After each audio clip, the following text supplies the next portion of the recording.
किसी ने उससे नहीं पूछा ये मुमकिन कैसे है, किसी ने हिसाब नहीं लगाया, किसी ने सवाल नहीं उठाया, क्योंकि उस दौर में लोगों को लॉजिक नहीं उम्मीद चाहिए थी और पोंजी उम्मीद बेच रहा था। बोस्टन उस वक्त सिर्फ एक शहर नहीं था, वो अमेरिका का फाइनेंशियल फ्यूचर का कॉरिडोर था। न्यूयॉर्क से मुकाबला चल रहा था, बैंक्स बढ़ रहे थे, बिजनेस ब्लूम कर रहा था, इमिग्रेंट्स की लहरें आ रही थीं। इटली, आयरलैंड, यूरोप के कोने कोने से लोग एक ही ख्वाब लेकर अमेरिका में अमीर ज़िंदगी। लेकिन अक्सर इन लोगों के पास ना एजुकेशन होती थी, ना फाइनेंशियल समझ। उन्हें सिर्फ एक चीज़ समझ आती थी, अगर फ़लाँ अमीर आदमी बन सकता है तो मैं भी बन सकता हूँ। और फिर उनके सामने आया एक स्टाइलिश, कॉन्फिडेंट, हमेशा मुस्कुराता हुआ आदमी, चार्ल्स पोंजी। पोंजी सिर्फ बात नहीं करता था, वो यकीन दिलाता था। सूट हमेशा परफेक्ट प्रेस, टाई चमकती हुई, बातें ऐसी जैसे हार्वर्ड का प्रोफेसर हो। वो कहता था, मैं तुम्हारे पैसे से गैम्बल नहीं कर रहा, मैं सिस्टम की गलती से पैसा बना रहा हूँ। लोग हैरान, सिस्टम की गलती?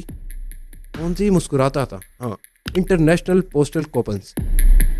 नाम इतना कॉम्प्लिकेटेड था कि लोगों ने डिटेल्स पूछना ही बंद कर दी।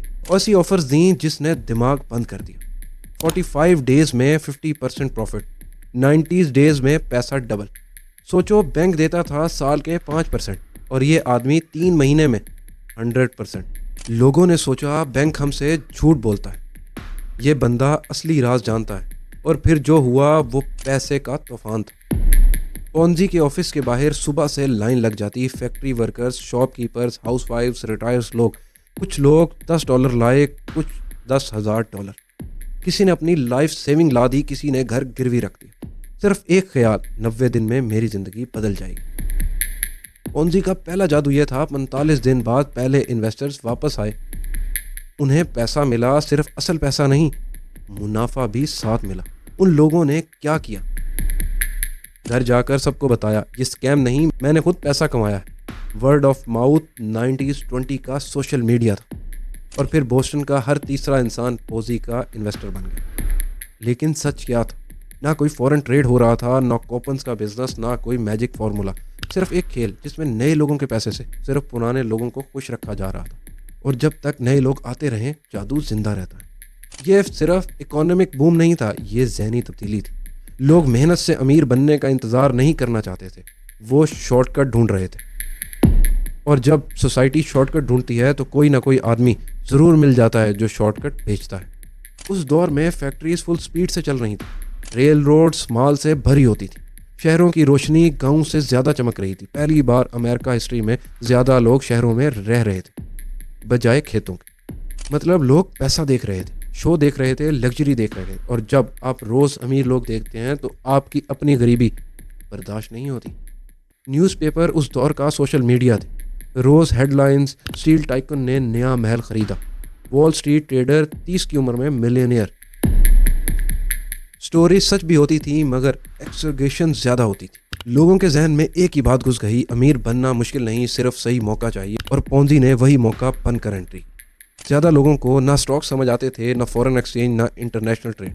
अगर कोई सूट पहनकर कॉन्फिडेंस से कहता मैं सिस्टम का लूप होल से पैसा बना रहा हूँ, तो आम आदमी के पास वेरीफाई करने के लिए कोई तरीका ही नहीं था। उनके पास सिर्फ 2 चीज़ें थीं, लालच और उम्मीद। और पोंजी ने दोनों को एक साथ ट्रिगर किया। आज के दौर में भी अगर कोई कहे 3 महीने में पैसा डबल तो लोग हंस पड़े। मगर 90s-20 में लोगों ने सोचा ये वॉल स्ट्रीट का हिडन फार्मूला है, शायद ये इनसाइडर नॉलेज है। जब सोसाइटी ऑलरेडी बिलीव कर रही हो तो फास्ट मनी नॉर्मल है और फ्रॉड एबनॉर्मल नहीं लगता। ये परफेक्ट स्टॉर्म था, economic boom, public greed, financial नासमझी और एक चार्मिंग आदमी जिसे बोलना आता था। स्टेज सेट थी, सिर्फ हीरो का इंतज़ार था, और वो हीरो या शायद विलन जल्द ही बोस्टन की एक छोटी सी ऑफिशियल बिल्डिंग में अपना दरवाज़ा खोलने वाला था। मैं हूं चौधरी उमर, आप देख रहे हैं रियल क्राइम केसेस में पोंजी स्कीम का सच, दुनिया में पोंजी फ्रॉड शुरू करने वाले की कहानी। वीडियो एंड तक देखें ताकि आप जान सके दुनिया में ऐसे लोगों का क्या अंजाम होता है। चैनल सब्सक्राइब कर लें ताकि ऐसे रियल केसेस आप तक बर वक्त पहुँचते रहें। चलते हैं कहानी की तरफ।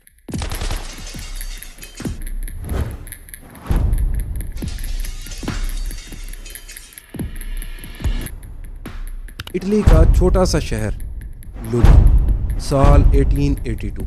यहाँ पैदा हुआ कार्लो पिटोरियो गियोवानी गुग्लिएल्मो टेबल्डो पोंजी, दुनिया जिसे बाद में चार्ल्स पोंजी के नाम से जानने लगी। उसकी फैमिली के पास एक चीज़ बहुत थी, नाम, और एक चीज़ बिल्कुल नहीं थी, पैसा।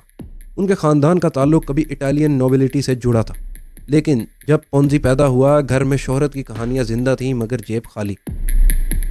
उसकी माँ इमिल्डा हर रोज़ उसे एक ही कहानी सुनाती, हम असल में ख़ास लोग हैं, हमारी किस्मत डूबी नहीं सिर्फ रुक गई, और तुम इसे वापस ऊपर लेकर जाओ। ये अल्फाज सिर्फ तसल्ली नहीं थे, ये उसके दिमाग में एक मिशन बन गए। पोंजी को लगता था कि वो आम लोगों जैसा पैदा नहीं हुआ, उसका मुकद्दर बड़ा है। फैमिली ने मुश्किल से पैसा जोड़कर उसे रोम यूनिवर्सिटी भेजा। उस वक्त इटली में यूनिवर्सिटी जाना अपर क्लास की निशानी होती थी। ये उसके लिए एक गोल्डन टिकट था, लेकिन पोंजी ने पढ़ाई को सीरियस नहीं लिया। दिन कैफेज में गुजरने लगे, रात गैम्बलिंग, शराब और अमीर स्टूडेंट्स के साथ। वो उन लोगों की तरह जीना चाहता था जो वाकई अमीर थे, बिना ये समझे कि वो सिर्फ उनकी नकल कर रहा है। कपड़े महंगे, आदतें महंगी, और जेब रोज़ खाली होती जा रही थी। कुछ ही सालों में फैमिली की सारी सेविंग ख़त्म हो गई, घर से पैसे आना बंद, कर्ज बढ़ता गया, और एक दिन पोंजी ने फैसला किया, यहाँ नहीं, अमेरिका जाकर अमीर बनूंगा। उस वक्त अमेरिका को लोग कहते थे ऐसी ज़मीन जहाँ पैसे पेड़ों पर उगते हैं। फैमिली ने आखिरी कीमती चीज़ बेची और उसे $200 दिए, साथ एक first class ship ticket.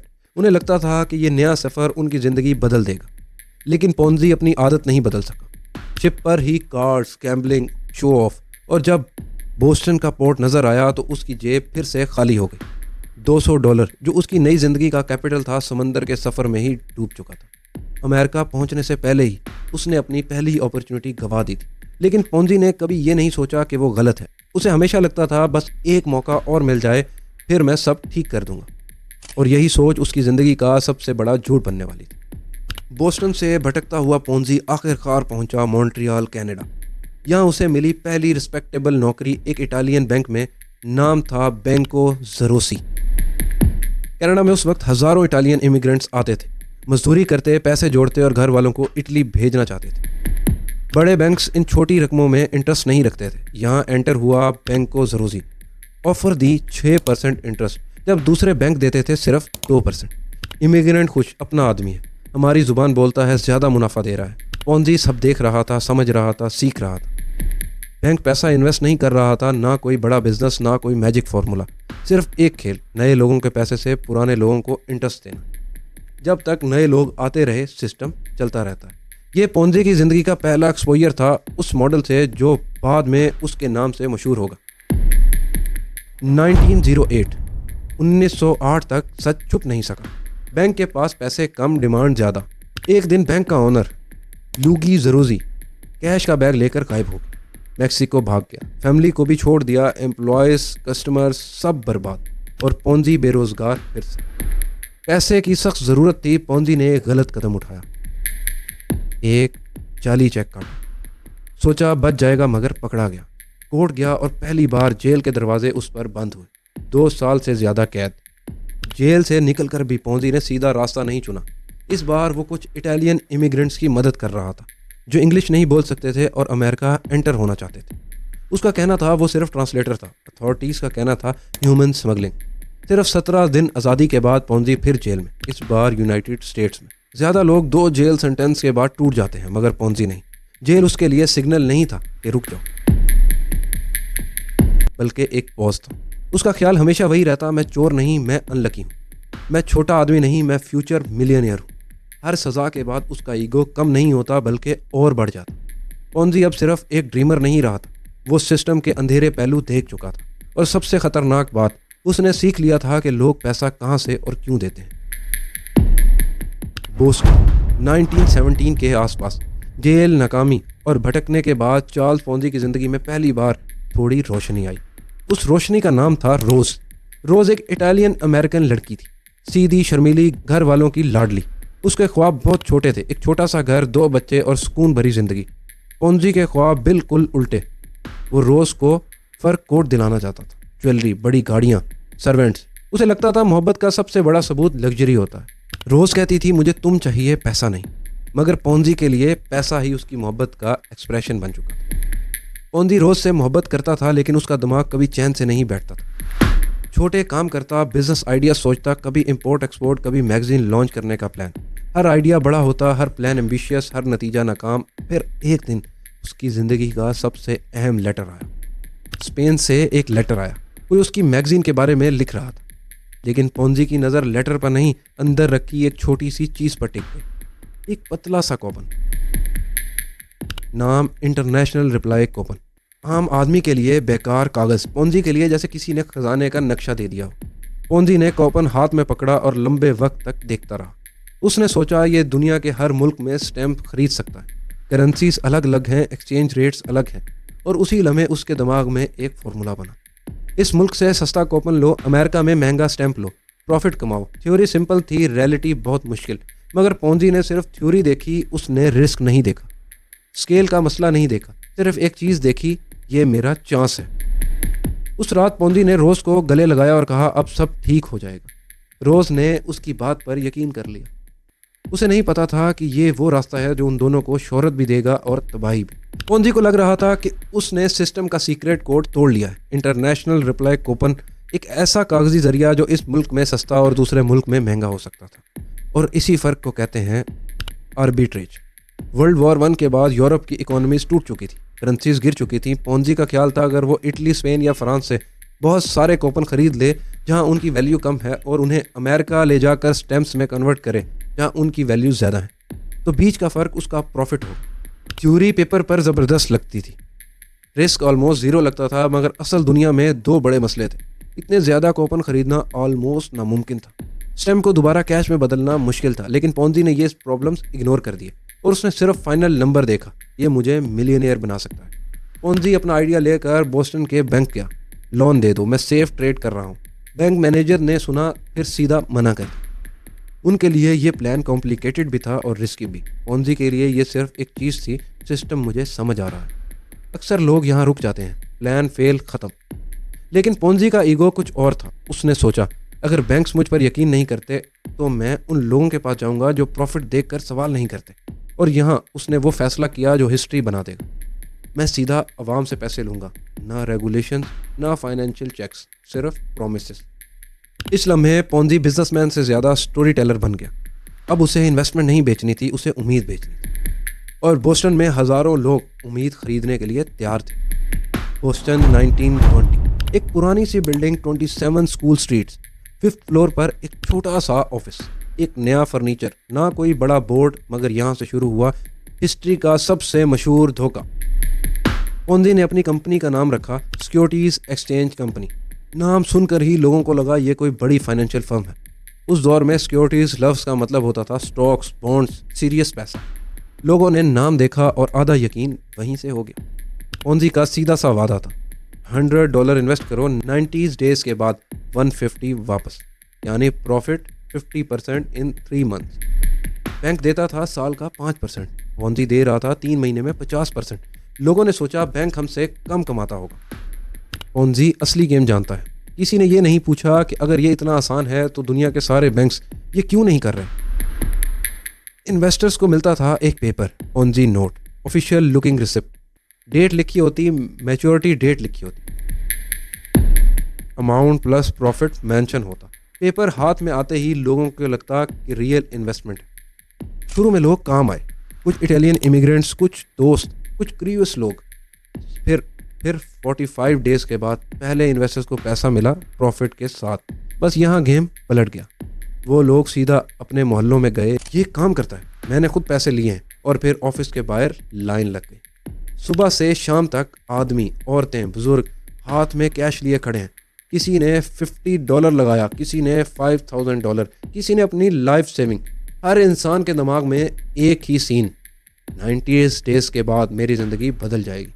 Ponzi अब सिर्फ एक आदमी नहीं रहा था, वो एक मूवमेंट बन गया था। और जब पैसा मूवमेंट बन जाए तो सच अक्सर सबसे पहले मर जाता है। शुरुआत एक छोटे से ऑफिस से हुई थी, लेकिन अब ये एक फाइनेंशियल तूफान बन चुका था। नंबर्स झूठ नहीं बोलते, मगर यहाँ नंबर्स ही सबसे बड़ा जादू थे। जनवरी 1920, ग्रोथ जो दहशतनाक थी, सिर्फ $1700 स्प्रिंग तक, $30,000 हर हफ्ते। जून तक एक महीने में $2.5 मिलियन, ये आज के दौर के टेंस ऑफ मिलियंस के बराबर था। बोस्टन ने पहले कभी ऐसा पैसा इतनी तेज़ी से मूव होते नहीं देखा था। पोंजी ने नए ऑफिस खोल दिए, क्लर्क्स हायर किए, टाइपराइटर्स चलती रहती, टेलीफोन्स लगातार बजते, हर शहर से लोग कॉल करते, मैं आपका एजेंट बनना चाहता हूँ, हमारे शहर में भी ये बिजनेस शुरू करें। ये सिर्फ इन्वेस्टमेंट स्कीम नहीं रही थी, ये फ्रेंचाइज मॉडल बन रहा था। लोग अपने घर गिरवी रख रहे थे, सेविंग्स निकाल रहे थे, कर्ज लेकर इन्वेस्ट कर रहे थे। फैक्ट्री वर्कर्स सोचता जिंदगी भर काम करने से बेहतर 3 महीने का रिस्क है। हाउस वाइफ सोचती ये बच्चों का फ्यूचर सिक्योर कर देगा। रिटायर्ड आदमी सोचता आखिरी दिन में एक बड़ा मौका मिल गया है। हर कोई अपनी कहानी के लिए पोंजी को हीरो बना रहा था। मगर ऑफिस के अंदर क्या हो रहा था?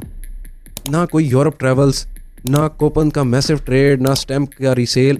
सिर्फ ये नए इन्वेस्टर्स का पैसा आता, पुराने इन्वेस्टर्स को प्रॉफिट दे दिया जाता। और जब पुराने लोग पैसा लेकर मुस्कुराते हुए बाहर निकलते तो नए लोग और यकीन के साथ अंदर आते। यहाँ एक परफेक्ट इल्यूजन था, और इल्यूजन तब तक जिंदा रहता है जब तक नए लोग आते रहते हैं। पोंजी सिर्फ पैसा नहीं चला रहा था, वो इंसानी दिमाग चला रहा था। और लोग अपनी आंखों से किसी को पैसा मिलता देखते हैं तो वो स्टैटिस्टिक्स भूल जाते हैं। हर पेड इन्वेस्टर्स पोंजी का फ्री सेलमैन बन जाता है। वर्ड ऑफ माउथ ने इस स्कीम को बोस्टन की सबसे बड़ी कहानी बना दिया। पैसे की ये आंधी इतनी तेज थी, किसी को हवा की डायरेक्शन देखने का वक्त ही नहीं मिला। मगर हर तूफान की एक हद होती है, और दूर कहीं कुछ लोग हिसाब लगाना शुरू कर चुके थे। चार्ल्स पोंजी अब सिर्फ एक ऑफिस ओनर नहीं था, वो बोस्टन का सुपरस्टार बन चुका था। लोग उसे देख कर रुक जाते, बच्चे उंगली दिखाकर कहते ये वो आदमी है जो पैसा डबल करता है। पोंजी जानता था कि लोग पहले देखकर यकीन करते हैं, समझ बाद में आती है।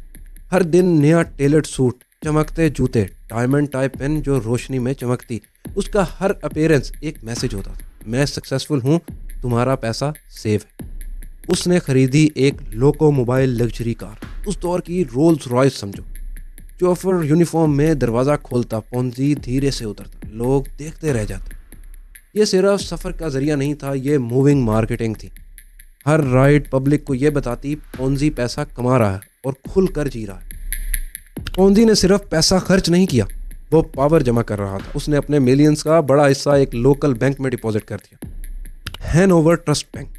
धीरे धीरे उस बैंक के शेयर्स खरीदने लगा, फिर इतने शेयर्स हो गए कि वो बोर्ड का मेंबर बन गया। सोचो, एक आदमी जिसके बिजनेस का पैसा हवा में था, अब एक रियल बैंक का मालिक बन रहा था। अब जब कोई पूछता पोंजी लेजिट है, जवाब मिला, अरे वो तो बैंक का ओनर है। ट्रस्ट का लेवल और दीवाना हो गया। न्यूज़पेपर उसका नाम लिख रहे थे, लोग उसे फाइनेंशियल जीनियस कह रहे थे, कुछ लोग उसे रॉबिन हुड समझ रहे थे। बैंक से ज़्यादा रिटर्न दे रहा है आम आदमी को। पोंजी खुद भी इस कहानी पर यकीन करने लगा। उसे लगने लगा कि वो सिर्फ स्कीम नहीं चला रहा, वो सिस्टम को हरा रहा।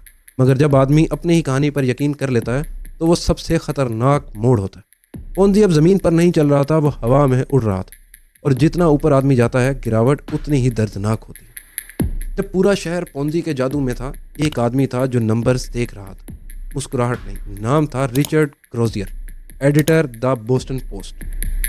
ग्रोजियर ने पोंजी के क्लेम पढ़े, फिर कैलकुलेटर उठाया, 15% इन 90 डेज। ये पैसा कहाँ से आ रहा है? उसने एक्सपर्ट से बात की, फाइनेंशियल लोगों से पूछा, और फिर एक आर्टिकल छपा। टून सीधा था मगर तीर सीधा दिल पर लगा। ये मैथ पॉसिबल नहीं। इंटरनेशनल रिप्लाई कूपन दुनिया में इतनी क्वांटिटी में मौजूद ही नहीं।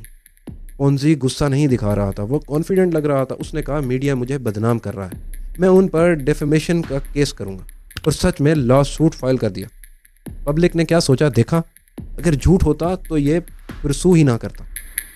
मीडिया जेलस है, लोगों को ट्रस्ट कम नहीं हुआ और गहरा हो गया। बोस्टन के लोग 2 कैंप्स में बंट गए, पोंजी सपोर्टर, डाउटर्स। लेकिन सपोर्टर्स ज़्यादा थे, लाइन अब भी लग रही थी। लोग कहते न्यूज़पेपर वाले हमेशा एग्जीग्रेट करते। पोंजी ने मुझे पैसा दिया है, बस मेरे लिए वही सच। यहाँ साइकोलॉजी जीत रही थी, लॉजिक हार रहा था। हर आर्टिकल्स के साथ पोंजी को ज़्यादा सवाल मिलने लगे। रेगुलेटर्स का ध्यान गया, फाइनेंशियल एक्सपर्ट्स पब्लिक में बोलने लगे। और पहली बार पोंजी को सिर्फ अपना पैसा मैनेज नहीं करना था, उसे अपनी कहानी बेचनी थी। जब फ्रॉड एक्सपोज होता है तो वो एकदम नहीं गिरता, पहले उसमें छोटी छोटी दरारें पड़ती हैं। ग्रोजियर का कलम पोंजी के महल में पहली दरार था, और अब अंदर से दीवार हिलने वाली थी। जब लोग पैसे लगाते हैं तो वो होपफुल होते हैं, लेकिन जब लोग पैसे निकालते हैं तो वहाँ सिर्फ एक चीज़ होती है, डर। कल तक जो लोग पैसे देने आ रहे थे, आज वो पैसे लेने आ रहे थे। ऑफिस के बाहर लंबी लाइन, चेहरों पर टेंशन। लोग एक दूसरे से फुसफुसा कर पूछ रहे थे, तुमने आर्टिकल पढ़ा? सच क्या है? पैसा वापस मिल जाएगा? पोंजी के लिए सबसे खतरनाक मूवमेंट था, क्योंकि पोंजी स्कीम का एक ही रूल होता है, सबको एक साथ पैसा वापस नहीं दिया जा सकता। लेकिन पोंजी फिर भी कॉन्फिडेंट एक्ट कर रहा था। वो सुबह आता, लग्जरी कार से उतरता, मुस्कुराता और लाइन में खड़े लोगों को डोनट्स और कॉफ़ी दिलवाता, जैसे कह रहा हो रिलैक्स, सब ठीक है। लोगों को ये देखकर थोड़ा सुकून मिला। देखो, अगर फ्रॉड होता तो भाग जाता, मगर असल में वो वक्त खरीद रहा था। मीडिया रोज़ नए नंबर्स ला रही थी। एक्सपर्ट्स कह रहे थे कि ये इम्पॉसिबल है। रेगुलेटर्स इन्वेस्टिगेशंस शुरू कर चुके थे। और फिर आई वो खबर जिसने पूरा महल हिला दिया। इन्वेस्टिगेशन से पता चला, जिस इंटरनेशनल कूपन ट्रेड का पोंजी रोज़ जिक्र करता है, उसने असल में सिर्फ $3 के कूपन खरीदे थे। $3। ना शिप्स भरे थे, ना यूरोप से लाखों कूपन आ रहे थे, ना कोई सीक्रेट ट्रेड चल रहा था। सब कुछ सिर्फ रिमाइंडिंग सिस्टम था, नए पैसे से पुरानी पेमेंट। जब यह खबर फैली तो लोगों के दिमाग में पहली बार वो सवाल आया जो पहले आना चाहिए था, अगर बिजनेस था ही नहीं तो हमारा पैसा कहाँ गया? ट्रस्ट जो मंथ्स में बना था अब घंटों में टूटने लगा। जब लोग यकीन खोना शुरू करते हैं तो पैसा सबसे पहले भागता है। पोंजी अब हीरो नहीं रहा था, वो एक आदमी था जो डूबती हुई कश्ती में खड़ा था और पानी हर तरफ से अंदर आ रहा था। नंबर्स कभी झूठ नहीं बोलते, और जब ऑडिटर्स ने पोंजी की किताबें खोली तो जादू ख़त्म हो गया। इन्वेस्टिगेटर्स ने कैलकुलेट किया, लाइबिलिटी $7 मिलियन है, मतलब $7 मिलियन जो पैसा लोगों का वापस देना था। और उसके पास एसेट थे सिर्फ $4 मिलियन के, और वो भी ज़्यादातर इन्वेस्टमेंट्स में फंसा हुआ। मतलब हर इन्वेस्टर को पैसे वापस देना मैथमेटिकली नामुमकिन था। ये बिजनेस नहीं था, ये एक फाइनेंशियल ब्लैक होल था। बोस्टन में अफरा तफरी थी, न्यूज़पेपर रोज़ नए एक्सपोज छाप रहे थे, बैंक्स पैनिक में थे, रेगुलेटर्स अब ऑफिशियली केस बना चुके थे। पोंजी को समझ आ गया था कि कहानी अब कंट्रोल से बाहर है, मगर वो भागा नहीं। वो ड्रामा नहीं चाहता था, वो अपनी माँ और रोज़ के सामने जलील नहीं होना चाहता था। इसलिए उसने खुद फैसला किया। चार्ल्स पोंजी ने अथॉरिटीज़ के सामने खुद को सरेंडर कर दिया। वो आदमी जिसके ऑफिस के बाहर हज़ारों लोग लाइन लगाते थे, अब पुलिस के साथ चल रहा था। सूट अब भी प्रेस था, चाल अब भी सीधी थी, मगर कहानी ख़त्म हो चुकी थी। मीडिया ने रोज़ से पूछा, आपको क्या लगता है, आपके शोहर ने फ्रॉड किया है? रोज़ का जवाब सीधा था, मेरा यकीन मेरे शोहर पर पहले जैसा है, मैं उनसे पहले से ज़्यादा मोहब्बत करती हूँ। उसके लिए पोंजी कॉनमैन नहीं था, वो उसका शोहर था, उसका हीरो, उसका ख्वाब। दुनिया के लिए पोंजी एक फ्रॉड था, मगर रोज़ के लिए वो अब भी वो आदमी था जो उससे कहता था, मैं तुम्हें सब कुछ दूंगा। सिर्फ एक फ़र्क था, अब उसके पास देने को कुछ बचा ही नहीं था। चार्ल्स पोंजी जेल चला गया, लेकिन उसका ख्वाब जेल की दीवारों में बंद नहीं हुआ। पोंजी को सज़ा मिली, लोग समझ रहे थे कहानी यहाँ ख़त्म, लेकिन पोंजी के लिए हर एंड एक नई शुरुआत होती थी। जेल से निकलते ही उसने फिर से सोचना शुरू कर दिया, मैं वापस कैसे आऊँ। 1920 के मिड में फ्लोरिडा रियल एस्टेट बूम चल रहा था, लोग ज़मीन खरीद रहे थे, अमीर बन रहे थे। पोंजी ने सोचा, ये मेरा नेक्स्ट चांस है। उसने नया नाम रखा, कंपनी बनाई और वादा किया 60 डेज़ में 200% रिटर्न। ज़मीन सस्ती, बेकार पानी में डूबी हुई, मगर मार्केटिंग शानदार। लेकिन अथॉरिटीज़ इस बार तैयार थी, स्कैम जल्दी पकड़ा गया। पोंजी दोबारा जेल गया। सज़ा से बचने के लिए पोंजी ने मुल्क छोड़ने की कोशिश की, झूठा नाम यूज़ किया, शिप पर छुप कर निकलना चाहा, मगर पहचान लिया गया, दोबारा गिरफ्तार। आखिरकार 1934 में उसे अमेरिका से डिपोर्ट कर दिया गया, वापस इटली भेज दिया गया। इटली में भी ज़्यादा देर टिक ना सका, आखिरकार ब्राज़ील चला गया। यहाँ ना कोई शोहरत थी, ना इन्वेस्टर्स, ना लाइन्स, ना लग्जरी कार, सिर्फ एक छोटा सा कमरा, छोटी मोटी जॉब, कभी ट्रांसलेटर, कभी क्लर्क। वो आदमी जो कभी मिलियंस हैंडल करता था, अब रोज़मर्रा के खर्च के लिए जद्दोजहद कर रहा था। ज़िंदगी के आखिरी सालों में पोंजी अंधा हो चुका था, बीमार, अकेलेपन का शिकार। 1949 में एक हॉस्पिटल बेड पर उसका इंतकाल हो गया। ना पावर, ना पैसा, ना वो दुनिया जो कभी उसके कदम चूमती थी। लेकिन मौत के बाद भी चार्ल्स पोंजी गायब नहीं हुआ, उसका नाम जिंदा रहा, एक वार्निंग के तौर पर। और जब भी कोई इन्वेस्टमेंट स्कीम नए पैसे से पुराने लोगों को चलाती है, दुनिया एक ही नाम लेती है, पोंजी स्कीम। एक आदमी जो खुद को जीनियस समझता रहा, मगर हिस्ट्री ने उसे याद रखा, एक मिसाल के तौर पर, लालच और धोखे की मिसाल। चार्ल्स पोंजी मर गया, लेकिन उसका नाम नहीं मरा। वो किसी बिल्डिंग पर लिखा हुआ नाम नहीं बना, वो किसी यूनिवर्सिटी का फाउंडर नहीं बना, वो किसी इन्वेंशन का हीरो नहीं बना। उसका नाम एक वार्निंग बन गया। और आज जब भी कोई स्कीम कहती है गारंटेड प्रॉफिट, रिस्क जीरो, सिर्फ थोड़ा पैसा लगाओ, ज़िंदगी बदल दो, दुनिया मुस्कुरा कर कहती है ये पोंजी स्कीम लगती है। सोचो, कितना अजीब है। इंसान चला जाता है मगर उसका तरीका जिंदा रहता है। कुछ लोग कहते हैं पोंजी स्मार्ट था, कुछ कहते हैं वो बेवकूफ़ था, कुछ कहते हैं वो कॉनमैन था, कुछ कहते हैं वो सिर्फ एक ख्वाब देखने वाला आदमी था, शायद वो इन सब का मिक्स था। लेकिन एक बात तो तय है, उसने दुनिया को एक सबक दिया जो आज भी उतना ही रेलिवेंट है जितना 1920 में था। अगर कोई डील बहुत अच्छी लगती है तो शायद वो सच नहीं होती। पोंजी की कहानी सिर्फ एक आदमी की कहानी नहीं है, ये इंसानी फितरत की कहानी है। हम जल्द अमीर बनना चाहते हैं, हम शॉर्टकट ढूंढते हैं, और जब कोई हमें ख्वाब दिखाता है हम अक्सर हिसाब लगाना भूल जाते हैं। पोंजी ने लोगों को लूटने से पहले उन्हें उम्मीद दी थी, और कभी कभी उम्मीद सबसे महंगी चीज़ होती है। एक आदमी, एक शहर, एक झूठ और एक नाम जो 100 साल बाद भी फाइनेंशियल दुनिया में गूंजता है, चार्ल्स पोंजी, दुनिया का सबसे मशहूर कॉनमैन। ये थी कहानी चार्ल्स पोंजी की, जिसके नाम पे आज भी जो फाइनेंशियल फ्रॉड होते हैं उन्हें पोंजी स्कीम कहा जाता है। ऐसी बहुत से केसेस हैं जो हम आपके सामने लाएंगे और आपको उन सब की हकीकत बताएंगे। इसलिए हमारे चैनल को सब्सक्राइब करें ताकि आप हमसे जुड़े रहें और हम आपके लिए ऐसे केसेस लाते रहें। मिलते हैं नेक्स्ट थ्रिलिंग एपिसोड में, तब तक के लिए खुदा हाफिज़।